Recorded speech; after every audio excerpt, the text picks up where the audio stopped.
Hey guys, welcome to Moose's Machinery. Today's video, we're going to be following up on making a replacement part for a flashlight mount for one of my rifles. This is not a part I would typically make. I'm going to burn well over an hour reverse engineering everything, but it's going to be a little bit of a fun project. So I've switched it up. You're in my point of view now.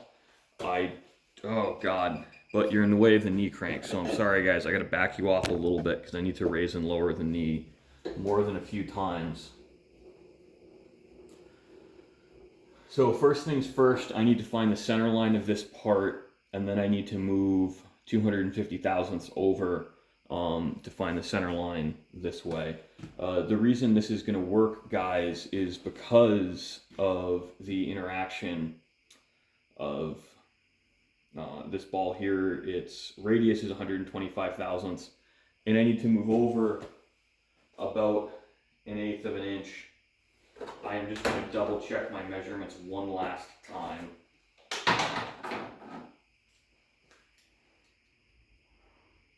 So 400 thousandths minus 313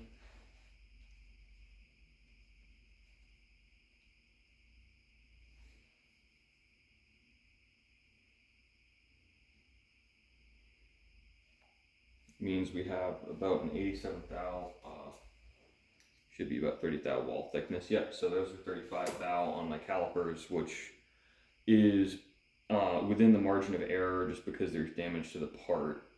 So I'm pretty comfortable saying that damn near an eighth of an inch. I'm gonna eyeball it with when I have the spot drill out, because you can't necessarily trust measurements on deformed parts. That is unfortunately a hard learning experience, guys. And one of the reasons that we are taking our time here and I'm umming and awing is just really triple checking what we're setting up. I'm a little bit hesitant to just really go crazy on this because I just have a feeling that my measurements are going to be off. So what I'd really just like to do is eyeball it with a tool once it's on the machine, because I know I can kind of estimate some of my relationships by eye and just kind of an understanding of how this stuff should work in theory. But you really just want to be careful and take your time, do it right, don't do it twice. For repair works and reverse engineering like this, I find the process is a lot slower than working from an original drawing, because you have to make some assumptions. Now, I'm going to measure this. So the original part is 400 thousandths tall. We're pretty close to that. I think we're at like 430 on this part.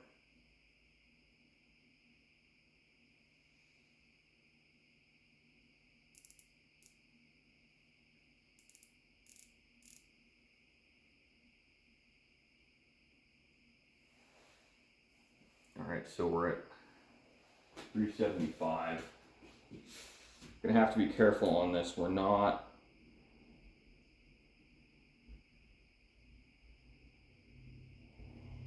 truly the right height, but I think we actually might do all right looking at it, because I think that the crack in there, again, looking at the part, is making this artificially larger and throwing off my measurements. So I think that this actually should be 3/8. So let's find out. Now, half of 3/8, 375 divided by 2 is 1875. So 1875 plus 125 is 312.5. So that is going to be our center line on this part. And I'm going to write that down again because I'm on camera and I'll screw it up. You know, always have notes, especially when you're on camera. So we're just going to use the edge finder, find center. I'll find this edge and then move over 312, 313.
All right, so we're set up. I'm going to lock the Y-axis because there's no reason for the rest of this whole operation for us to move it. And we're going to double check one more time. So I need to move over about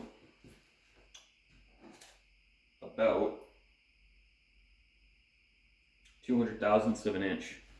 So we're going to spot drill first.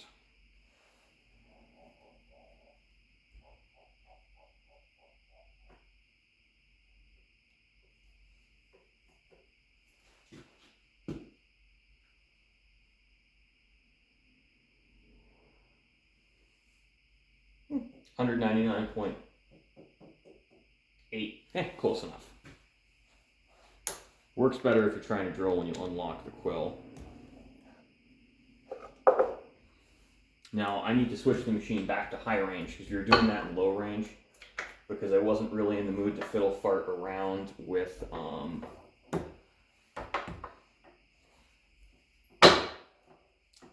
changing belt speeds. I find switching in and out of high range is actually fairly easy. So I'm just going to spot this.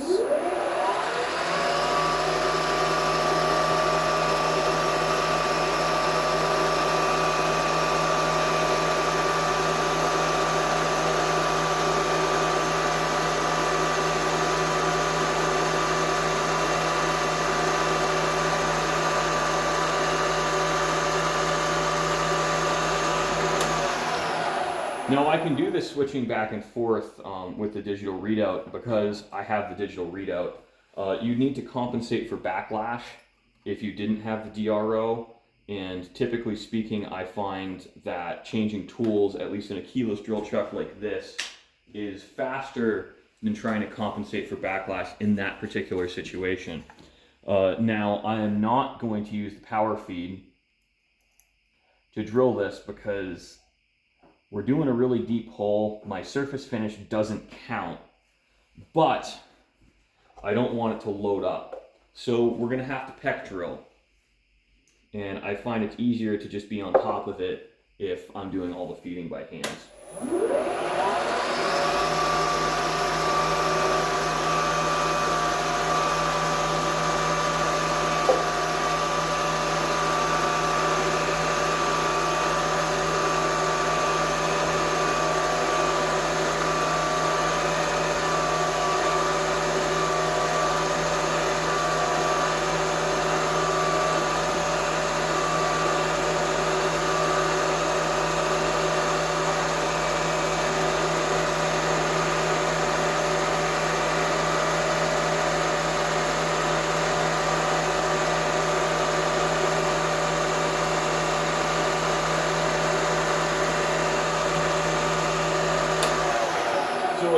did there that might not have been immediately obvious is I looked to see where I broke through the part, and I set my depth stop. So I know now I can go a little bit quicker and just find the depth stop, and I won't drill into the bottom of my vise.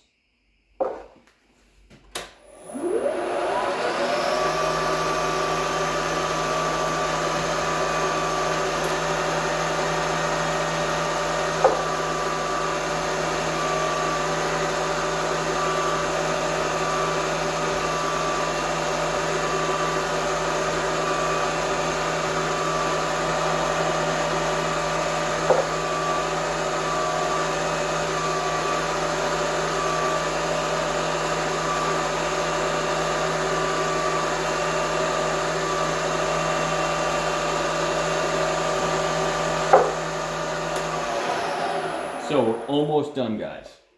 Now we've just got to set counterbore depth with a flat bottom drill bit. Now, a flat bottom drill bit's a really nice tool for those of us who are a little bit poor for counterbores. You need to be really careful going in. Now, there's a good chance that this won't work. In thinking about it, I think I'm actually going to open the hole up with a 1/4 inch end mill and then use that 5/16 flat bottom drill.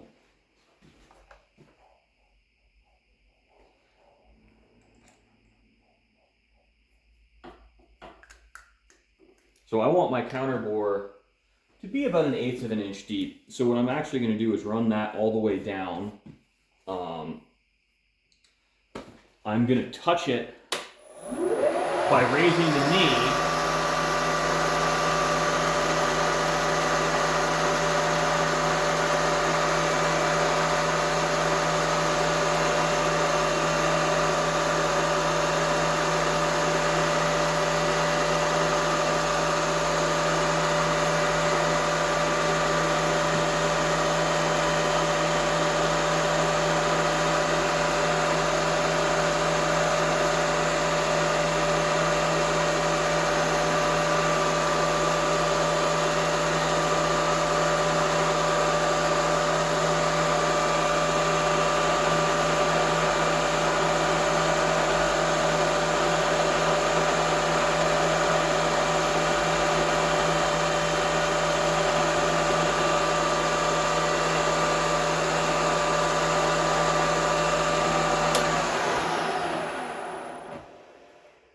So guys, what I just did there is set my drill depth with the knee.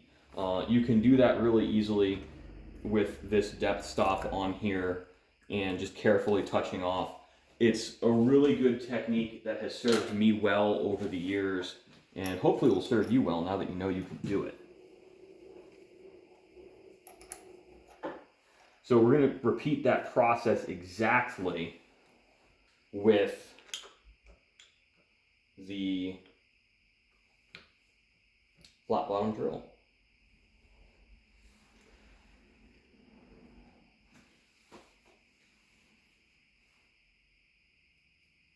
Although actually what I am curious to see is, do I need that size counterbore? And yes, I do.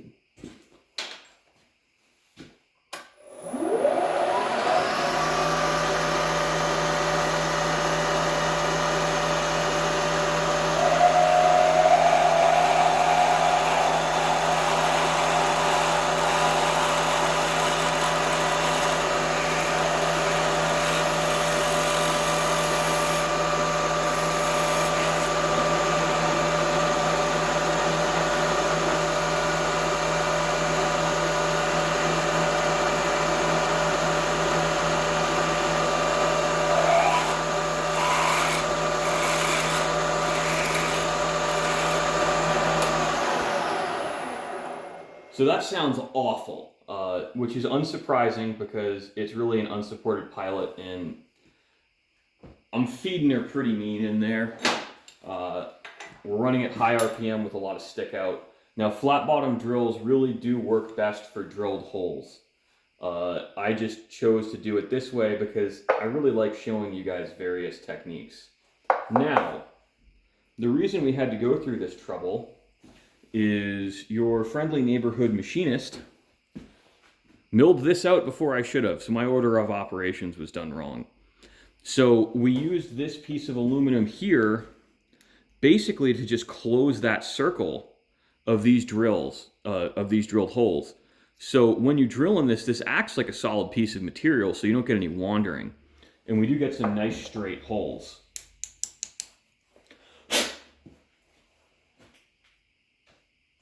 Now our screws drop right in. So that's awesome. That is a very good start. And we're just going to keep moving along on this project. Now my last step is I need to take an end mill and cut a V-notch in here so it fits inside a pick rail, like so. But we're going to make that another video. I don't want to drag this out for too long. And I think we've covered a lot of techniques in here. I don't want it to be overwhelming. For people who really have never run a milling machine, you probably didn't think about touching the tool off on the Z-axis. You didn't think about how you can manipulate the DRO. So we're just not going to overwhelm you guys. We're going to take it one step at a time. And we're going to show another way to find center on the next video. So thanks for watching, guys. I hope you enjoyed.